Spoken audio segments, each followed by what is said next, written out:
So I welcome today's debate and our focus on the challenges that new towns currently face. Although before we do so, I'd like to examine just how we got here and why wonderful new towns like East Kilbride in my constituency came into existence. Housing conditions in Scotland after the Second World War were a major issue. Overcrowding and tenement dwellings present in Scotland's cities.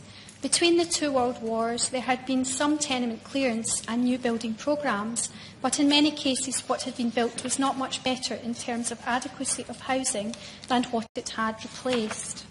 Decentralisation would be achieved by expanding existing towns in the region, encouraging industrial growth to other parts of Scotland and building new towns.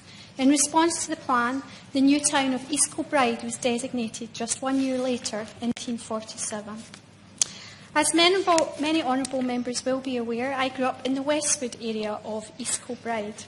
As Tech Camera went from Westwood to Hollywood, I've only managed to go from Westwood to Westminster, but it's certainly a first for my family. It's an absolute honour to represent my new town. It's a town that filled us with hope and opportunity as a family moving from Glasgow. Hope and opportunity for jobs, for new green living spaces, and for an area to bring up our family with education, health and other resources that we could only have dreamed of. And so it's amazing to us that we are now celebrating the 70th anniversary of East Kilbride, our new town. And I'd like to pay tribute today to all who are involved in the anniversary celebrations and in making sure that our new town continues to thrive. The emphasis on foreign direct investment and trade was part of the work associated with East Kilbride Development Corporation decades ago.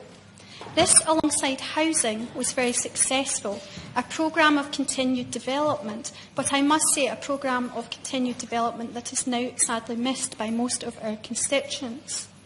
It's important to recognise the success that the East Kilbride Development Corporation had.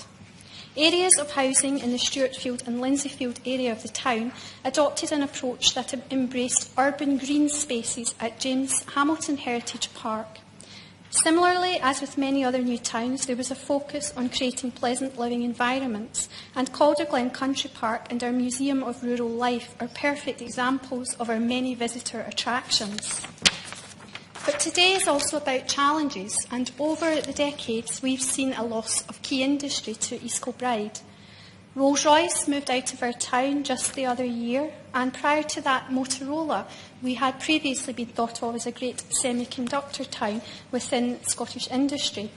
Now we face the challenge of losing our HMRC under the UK Government's plans.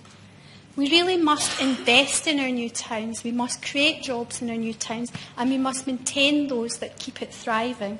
And I would urge the Minister to do all that he can to ensure that this happens, including revisiting the plans for HMRC. An impact assessment would show that this could decimate our new town, and that's surely not something that he wants to see under his remit here today. The emphasis of today's debate is challenges, but I do believe that East Kilbride has a vibrant future. It utilises, for example, a modern shopping centre complete with a new leisure hub. I'd like to see a new designer outlet mall, although my husband, Mr Bailey, quite clearly does not want to see such a development. We need to give our town centre a bit of a facelift, but we're very proud of our town and we want to ensure that that happens. We also need to ensure that we bring our manufacturing, jobs and livelihoods into the 21st century. So during the summer recess, I'm going to be hosting my Day of International Trade and Development for East Kilbride.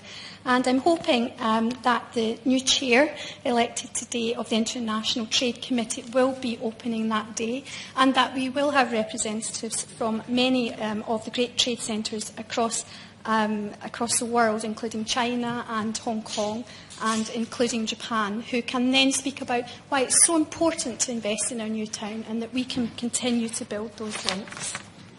Looking to the future, it's important that I maintain my role on the newly developed East Kilbride Task Force as MP for the constituency, and my key focus is jobs, livelihood and trade. We need to focus on our USP in East Kilbride and to give East Kilbride the priority across Scotland and the United Kingdom that it deserves. We have excellent low-carbon ideas and aspirations and want to become the low-carbon town of the United Kingdom. We want to have new town development plans. These should be ongoing and they should not die with the sad demise of the East Kilbride Development Corporation. So the task force and key stakeholders right across the town, including our MSP, are working very hard to make sure that we regenerate and continue to build. It's important that we retain those HMRC jobs. The impact assessment indicates that this is going to be vital. So I'd call on the UK Government for investment in new towns, not just in new city deals. We are connected to our new town with all of its multitude of roundabouts, and I'm going to check the figures to see if you're ahead of me on roundabouts.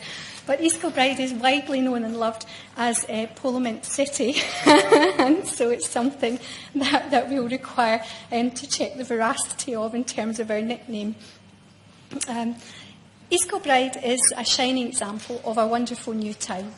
I want to work with all key stakeholders at Council, Scottish Government and UK Government levels to ensure it continues to shine. I'll do all that I can to push for investment and trade. I'd like to attend the all-party parliamentary group that the Honourable Member has described. I think it's a wonderful idea. There is much to be done, but we will make it our priority across this House. And I couldn't recommend East Kilbride more highly to people across the United Kingdom and beyond. Come, work, live and visit East Kilbride.